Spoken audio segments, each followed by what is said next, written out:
sikap meditasi, kita akan bersama-sama mendengarkan cuplikan riwayat hidup Sang Buddha yang ada kaitannya atau ada kemiripan dengan perayaan Tahun Baru Imlek 2574 ini. Sikap hening, sikap meditasi, sikap merenung dimulai.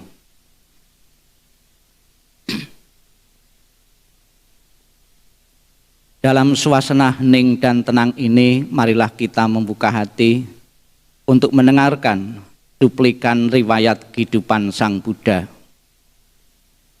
Anak yang panjang umur. Satu kali telah hilah seorang anak laki-laki di Digalangika. Ketika dibawa mengunjungi seorang pertapa, pertapa meramalkan bahwa anak itu hanya akan hidup 7 hari lagi. Maka mereka pun membawa anak itu kepada Sang Buddha. Sang Buddha menyatakan hal yang sama.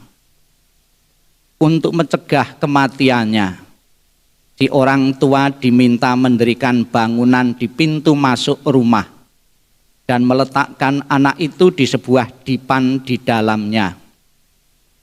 Para biku datang untuk membacakan parita selama 7 hari. Pada hari ke-7 Sang Buddha datang disertai para dewa dari berbagai penjuru. Saat itu Awarudaka raksasa pemakan manusia berada di pintu masuk untuk mengambil anak itu. Tetapi ketika para dewa agung berdatangan, ia terpaksa harus mundur untuk memberikan tempat hingga berdiri jauh dari si anak dan tidak mempunyai kesempatan untuk mengambilnya. Semalaman parita terus dibacakan untuk melindungi anak itu. Anak itu tetap hidup dan Sang Buddha menyatakan bahwa anak itu akan berumur 120 tahun. Setelah dewasa, bersama teman-temannya anak itu menemui Sang Buddha. Sang Buddha bersabda bahwa dengan menghormati yang lebih tua dan yang patut dihormat, seseorang akan memperoleh umur panjang, kecantikan, kebahagiaan dan kekuatan. Pada akhir khotbah Sang Buddha, ia dan teman-temannya mencapai tingkat kesucian Sotapanna.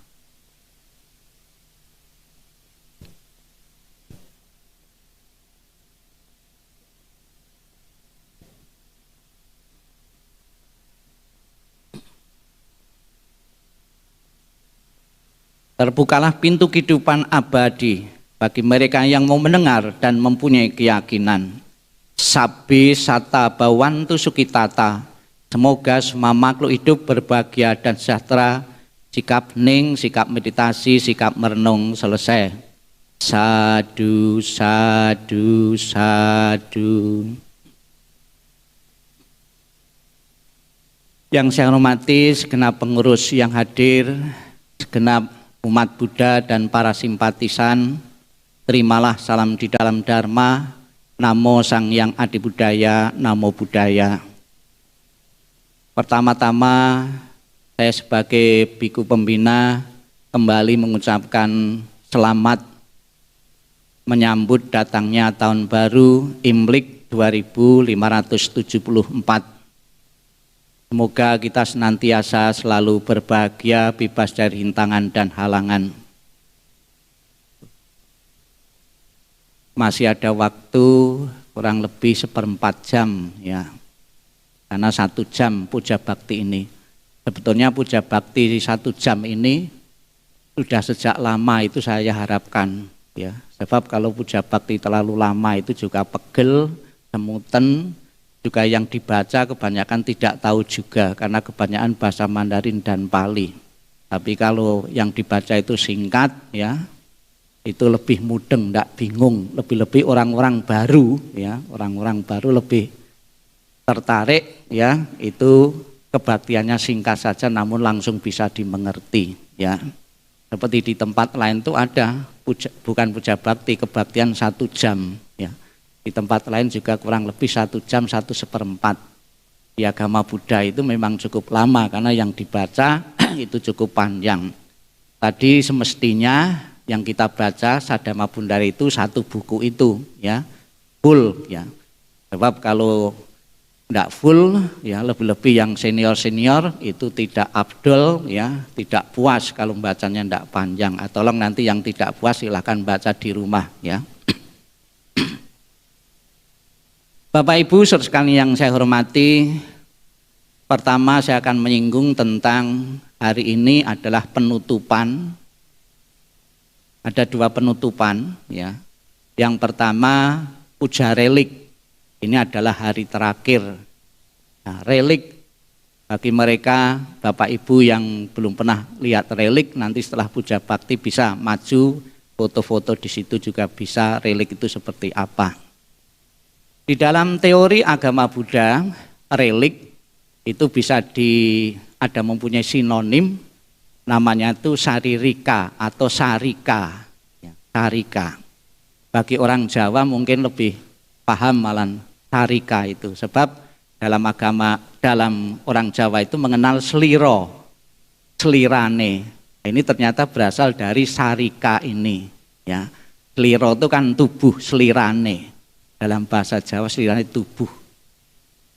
Tubuh yang dikremasi itu tidak utuh lagi, tapi meninggalkan bekas-bekas, ya, meninggalkan bekas-bekas atau sisa-sisa. Nah, sisa-sisa pembakaran inilah yang disebut dengan relik-relik atau saririka ini.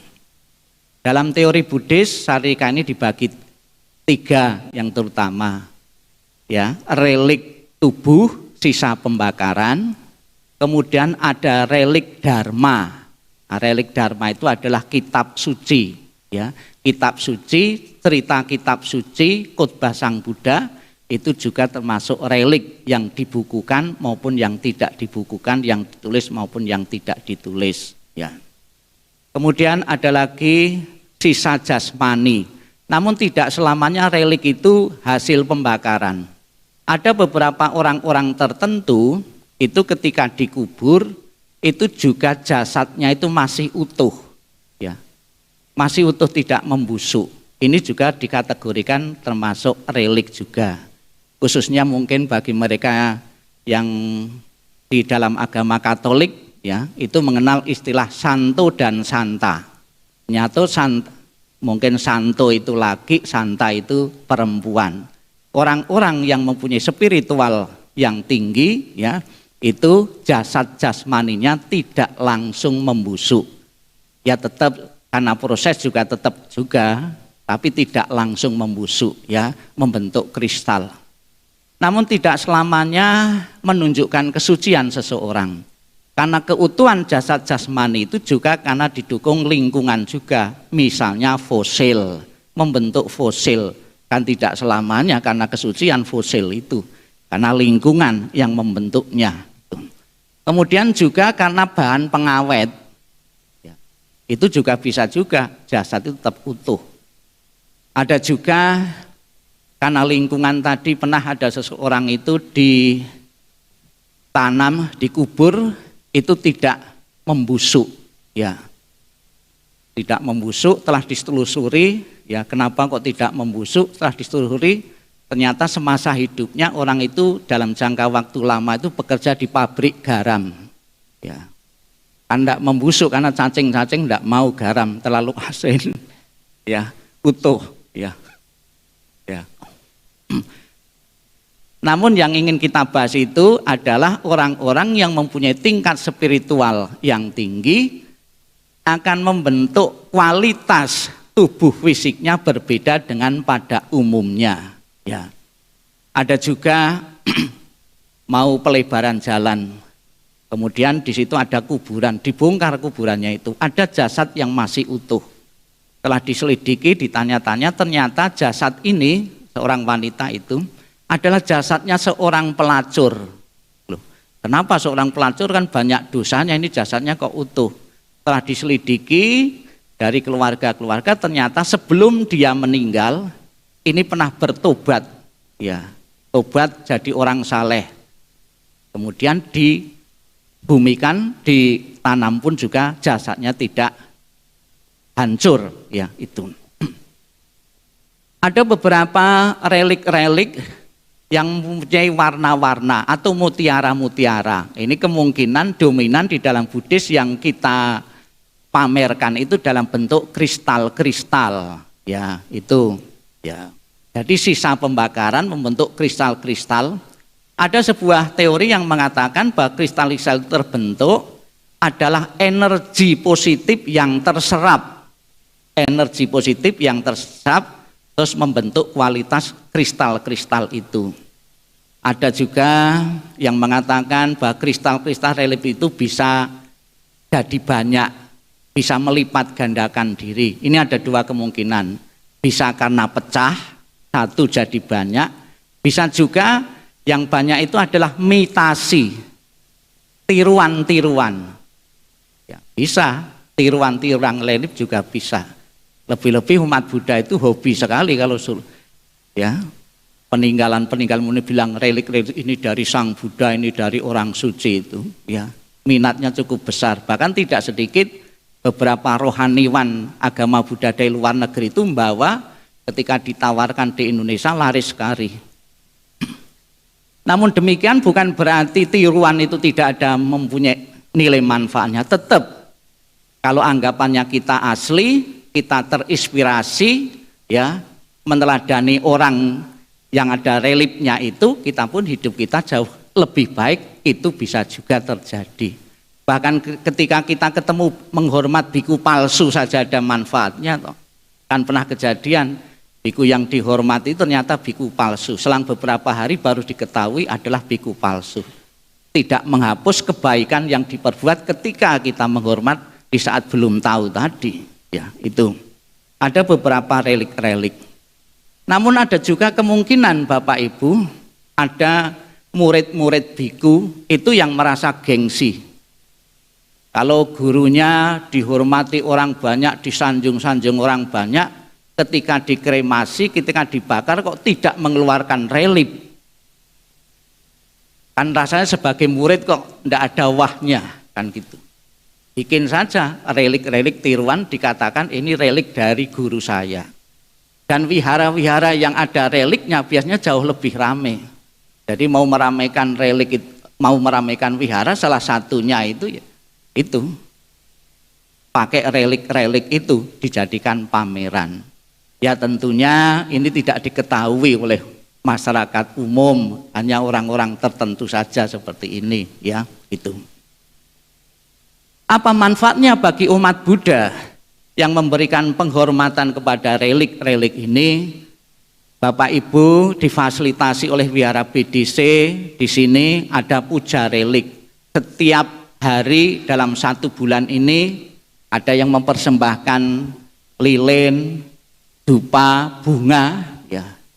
Bapak Ibu pun mendapatkan satu kebaikan-kebaikan karena yang dihormati itu bukan sembarang orang.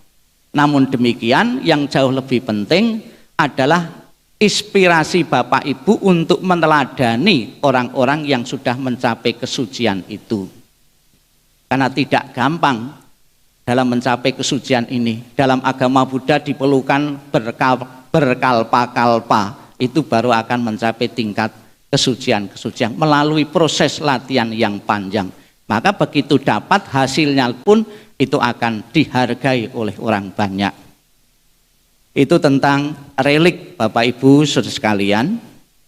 Kemudian juga menyinggung di samping saya itu ada Biku Bante Jinadamo Mahatera yang kemarin kalau Bapak Ibu lihat di videonya itu cukup megah, mewah, ya. Beliau mendapatkan penghormatan ketika mau dikremasi. Beliau ini adalah guru saya di saat mau jadi samanera. Ketika saya jadi samanera di Boyolali Ampel sana, itu sebagai upajayanya, ya, kurang lebih dulu teman saya itu ada 130 orang yang yang disamanerakan oleh Bante Jinadamo ini, ya. Dan Bante Jinadamu ini di dalam pengembangan atau mengembangkan agama Buddha salah satunya memakai tradisi atau budaya atau seni budaya wayang kulit. Ya, kalau di Sumatera pas kunjung di Jawa pun itu juga sering nanggap wayang. Dengan nanggap wayang yang hadir itu cukup banyak. Kadang-kadang juga cerita wayangnya itu disisipi dengan cerita-cerita Buddhis. Ini jauh lebih mengena. Ya. Jadi perlu sekali mengembangkan agama Buddha dengan tradisi, dengan seni budaya yang sudah berjalan, yang sudah digemari oleh sekian banyak orang. Seperti 2 minggu ini kita bersama-sama juga di sini mendatangkan barongsai. Ya, itu juga bisa kalau menjadi salah satu alat untuk mengumpulkan umat. Malah saya terpikir tiap minggu mendatangkan barongsai. Tapi kalau mendatangkan barongsai terus-menerus kayak khawatir lingkungan itu komplain ya karena suaranya bergemuruh. Saya punya ide diseteli video saja. Setiap puja bakti, selesai puja bakti setel video barongsai kan banyak ya itu. Salah satu cara ya. Karena daripada kita mengenalkan hal-hal yang baru yang sudah lama yang sudah diterima oleh masyarakat banyak itulah yang lebih mudah baru selesai acara atau sebelum acara lebih mudah mengumpulkan orang diceramai dengan menggunakan ajaran Sang Buddha. Berkaitan dengan hari ini adalah hari terakhir perayaan Imlek 2574 ya. Banyak rangkaian-rangkaian yang Bapak Ibu sudah jalani selama kurang lebih 2 minggu ini dari awal dan ini yang terakhir. Dan di saat Imlek ini juga di beberapa tempat khususnya di kelenteng-kelenteng dan juga di beberapa wihara itu ada yang mengadakan acara tolak bala atau poun ya. Tujuannya untuk menangkal mara bahaya dan malapetaka ya. Ada cerita Buddhis yang mirip ya kejadiannya ini dengan cerita Imlek tadi yang saya bacakan tadi. Tadi di India pada waktu itu ada raksasa pemakan manusia. Di cerita Imlek kan juga ada cerita ya monster Nian ya itu pemakan hewan dan binatang dan juga manusia menyebabkan ketakutan penduduk sehingga banyak penduduk yang mengungsi. Kemudian ada salah satu cara ya untuk mengusir ya makhluk jahat itu.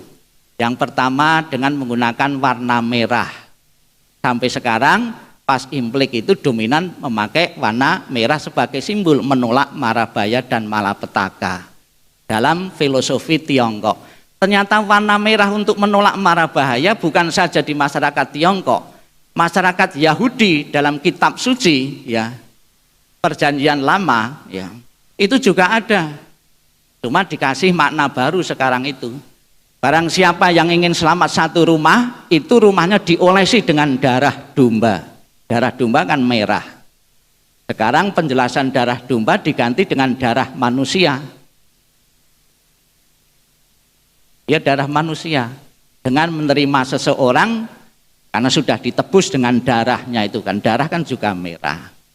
Ya tentunya saya tidak akan jelaskan lebih jauh karena ini milik orang agama lain ya. Jadi ada beberapa tradisi tadi ternyata yang diberi makna baru dengan disesuaikan dengan ajaran itu. Maka di Imlek ini kalau Bapak Ibu lihat di YouTube di tempat-tempat ibadah agama lain itu yang tadinya itu mungkin kurang bisa menerima sekarang ternyata banyak yang menerima. Bahkan saya menerima atau belajar tentang Imlek itu tidak lepas dari rohaniwan agama lain itu mendetil sekali, tahu sekali, diberi makna baru dengan agama mereka. Demikian pula saat ini juga saya beri makna baru dengan cerita ini. Ada raksasa pemakan manusia, takutnya dengan warna merah. Kemudian takutnya dengan bunyi-bunyian yang keras. Maka di saat Imlek ada mercon, ada petasan untuk menakut-nakuti agar tidak datang. Saya terpikir juga kalau tujuannya untuk menakut-nakuti jangan hanya membunyikan mercon dan petasan. Jauh lebih efektif pakai bom. Pasti seluruh kota dengar, takut semua. Bagaimana dalam ajaran Buddha untuk menolak bahaya dan malapetaka raksasa pemakan manusia ini? Diceritakan dalam kitab suci tadi, anak yang diramalkan usianya cuma 7 hari, seminggu saja, ya. Rupanya orang tua ini sanksi juga pada peramal ini. Karena sanksi apa betul peramal ini kok ngeramalkan anak saya cuma 7 hari saja anak saja. Dia tidak begitu percaya, datang kepada Sang Buddha. Apakah betul Sang Buddha anak saya cuma usianya 7 hari saja? Betul. Berarti Sang Buddha juga percaya ramalan juga, prediksi juga. Betul, menghiakan. Bagaimana caranya agar anak saya tetap selamat? Disuruh bikin terop. Mungkin sekarang terop, depan terop dikasih dipan, anaknya ditaruh di situ, mengundang para biku, dibacakan parita selama 7 hari. Ya. Tapi ini jangan ditiru ya. Ya bikunya tidak cukup selama 7 hari. Ya. Dibacakan parita selama 7 hari. Yang tadinya itu raksasa ini mau mengambil, ya, karena dilindungi dengan parita, dilindungi para dewa itu tidak punya kesempatan.